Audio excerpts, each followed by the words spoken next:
tak banyak yang tahu akan jajanan pasar yang eksis di tahun 60-an ini. Di Kabupaten Bojonegoro sendiri, pengrajin pleret sangat jarang dijumpai. Di Desa Ngulanan, Kecamatan Dander, Bojonegoro, masih terdapat satu-satunya pengrajin jajanan pleret yang masih bertahan hingga saat ini. Supiah, 52 tahun, telah membuat jajanan pleret sejak puluhan tahun silam. Ia belajar membuat pleret yang berbahan dasar tepung beras tersebut dari orang tuanya. Untuk membuat pleret sendiri tak banyak orang yang bisa. Dibutuhkan keterampilan khusus untuk membuat jajanan ini.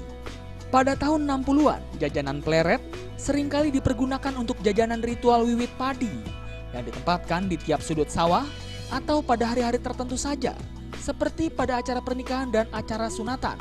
Jajanan ini dibuat. Akan tetapi Supiah setiap harinya membuat jajanan pleret ini yang dijual Rp1.000 per bungkus di warungnya. Setiap harinya Supiah membutuhkan 2 kg tepung beras yang nantinya akan menjadi sebanyak 70 bungkus pleret. Tepung beras ya. Jualnya gimana Bu jualnya? Jualnya itu keliling Mas, satu Keliling. bungkus 1.000. Berapa satu bungkusnya Bu? Satu bungkusnya berapa? 1.000. 1.000 ya. Setiap hari buat berapa bungkus Bu biasanya? 70 bungkus, 70 bungkus ya. 8 bungkus. Pleret sendiri memiliki cita rasa yang manis dan legit.